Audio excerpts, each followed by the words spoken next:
Hey everyone, I'm Cary Smith and I'm sitting here with Cheri Turner. Hi. And Cheri and I are both with Client First Capital. And so, Cheri, for today's topic, you've put together what I think is a pretty good list. It's the 5 smart money moves you should make before the end of the year. And so, this is your list. I saw the things on your list. I think they're pretty good. I look forward to hearing what you have to say about them. But you know what? I've got a little bit of a surprise, and Oh, maybe I have a sixth one. okay. But I'm not going to tell you what it is. We'll wait till we get to till we finish the first 5. Sure. But here's where I want to start before I have you start going through your bullet points. Mhm. Is it's August and the end of the year, still several months away.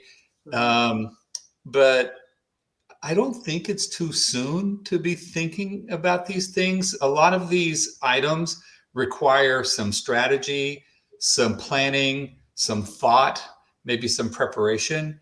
And Mhm. so, in my mind, when I was going through your list, I was thinking, gosh, now's the perfect time actually to be talking about this. And if you're out there listening, it might be the perfect time to be taking some action on some of these. And but with that, Cheri, why don't you kick us off? What's the number one, the first smart money move a person should make before the end of the Sure. year? The first thing that you can do is to consider Roth conversions. Hmm. If you are in a lower income year, or if you've recently stepped into retirement, this could be a really strategic window to take advantage of Roth conversions. So, again, as you pointed out, the timing for individuals who maybe don't yet have a Roth account even set up, recognizing if this is that opportunity year for you, this gives you the opportunity to take the step to get the account set up and to figure out the amounts before that time comes. And here's why it matters. When you convert Roth funds from a traditional IRA to a Roth IRA, you pay taxes on the amount converted now, but you then get those dollars to grow tax free for life. So, no required minimum distributions and no future tax drag. So, it's also a way to leave more legacy to your heirs. So what makes time this time of year so important is that the Roth conversions are tied to the calendar. So again, if you want it to count for this year, you not only have to have that account set up, but you need to have that the conversion completed by December 31st. And you said in there, if this is an opportunity year for you. So, what I hear in that is not every year is an opportunity year, right? It So is there may be some right. years that your income is higher and it's not a good year. So if it is an opportunity year, you don't want to let it pass Right. without taking advantage of these conversions. And this is a really key long-term strategic move, right? Right. That if you can make it happen right now, it's really smart to take advantage of it. Right. And you do want to do this in conjunction with either your advisor or CPA because you need to be really thoughtful about, what the things that you might impact, things like your Medicare premiums, capital gains, and other taxable income. Yeah. There's some other considerations that are Right. easy to miss Hmm. if you don't have your eyes on those. Right. Yeah, very good. Okay, so let's move to the second one. Yeah. So the second is to look for those opportunities in the year-end tax strategies. You want to be sure of taking advantage of smart proactive tax planning because once that calendar flips to January 1, many of the most valuable opportunities are then off the table. So if you have a taxable investment account now is a great time to start looking at opportunities for tax loss harvesting. Um, Values might increase and decrease over the course of the year. So end of the year is not necessarily always the only time to look for these opportunities. On the flip side, you may want to intentionally realize long-term capital gains this year, especially if you expect to be in a higher tax bracket next year, or if you're temporarily in a lower income year in this year. Yeah, here's one of the things I like about tax planning, is you should not have any surprises. Right. Tax surprises at the end of the year, um, are just the thing that people hate the most, unless Mhm. it's a good surprise. But usually that's not the way it goes. And with good planning, and you kind of know as you're getting towards the end of the year what your tax liability is. And, large or small or whatever, at least you know ahead of time. And if there's any tax strategies that you can implement this year to mitigate that, right, now's the time to be knowing what the burden is and what are some of the strategies that you can employ. Right, right. And year-end giving strategies can also offer significant tax benefits. That's right. So for people who want to look to contribute their appreciated stock or to open a donor advised fund, and then many people utilize their required minimum distributions in order to make qualified charitable distributions, thereby saving in taxes. Yep. Very good. Okay. Are we ready to move to number 3? We are. All right. Yes.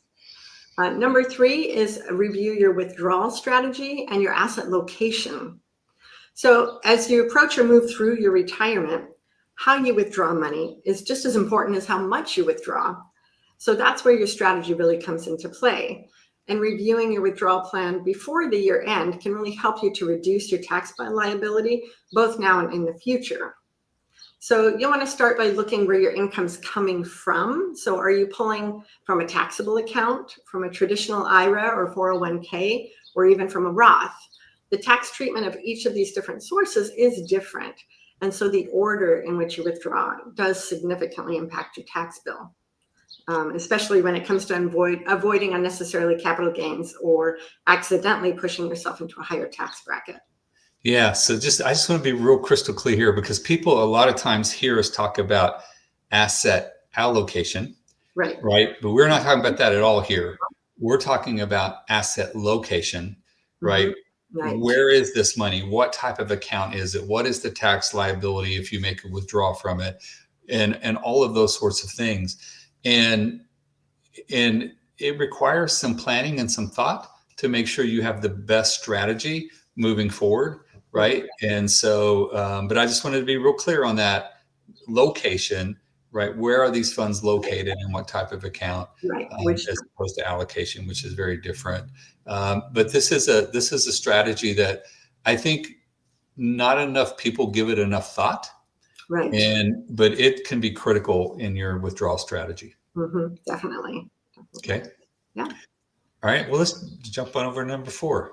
Yeah. Number 4 is to evaluate your estate plan and gifting opportunities. So one of the most important but often overlooked year-end planning areas is estate and legacy strategies. For 2025, the tax exemption has been locked in at the $13.61 million per person, but it's been adjusted under the Big Beautiful Budget Act to $15 million per person starting in 2026. This is also a great time to review and perhaps implement strategic gifting. Don't forget, you can give up to $18,000 per individual or $36,000 per couple in 2025 without impacting your lifetime exemption. So it's an easy way to really move assets out of your estate gradually, especially when you're gifting to your children and perhaps grandchildren. Yeah. And then, just the other great benefit of it is, you and I, especially, we so much look at this as a strategy, as a financial strategy, but there's also just this wonderful piece that you get when you are giving to others, right? Be it family or charities or whatever the process could be. There's something non-financial that it just does to you that I think is worthy of this being on this list. Absolutely. Okay. And making an impact in that's right. in others' lives. Yes. That's right. Yeah. Okay. And the 5th one? Yeah. And then the 5th is to schedule your year-end review with your advisory team. One of the smartest financial moves you can make isn't necessarily about numbers. It's about coordination and communication. So as we head into the final stretch of the year, it's the perfect time to schedule your year-end strategy meeting with your financial advisor, CPA, and estate planning attorneys, especially if you're managing significant assets or if you're navigating life changes. Why? Because the most effective planning happens before the deadline hits, so you don't miss the deadline. So whether it's making a Roth conversion, gifting to family, funding a trust, these decisions all have tax implications, and many of them must be completed by December 31st. So schedule your year-end review to ensure you give yourself and your advisory team time to look through all of these issues, your income, investment, capitals, and losses and gains, and charitable giving plans. Because once the holidays roll around, it can be tough to get on the calendar. Okay, Cheri Turner, I think you tricked me now. So I had a different one as your fifth bullet. And so maybe I had an old version of your talking points that you sent earlier in the day. So because I had schedule a financial planning review, and then I was going to say, and the reason it's not on your list is because you do reviews with all of your clients, periodically throughout the year anyway. Oh, That's but at least the good news is we're on the same page, and we both understand the importance of having that year-end review. yes. Because not only can you maybe make some last adjustments to this year that could help you with taxes or whatever, but it also has you start looking at next year and thinking about that and what moves you can make for the coming year as well. So you kind of get a double benefit with these year-end reviews. And so, yeah, I thought you were going to talk about, reassessing your portfolio risk, which is. I think I resent you. I sent you. That's okay. You know what? Okay. Because they're good bullets, and so, but I'm going to make a comment on that one as well. If you're managing your own portfolio, hopefully you're not waiting to the end of the year to reassess your portfolio risk, especially with the kind of volatility that we're being seen now. And risk is changing all the time.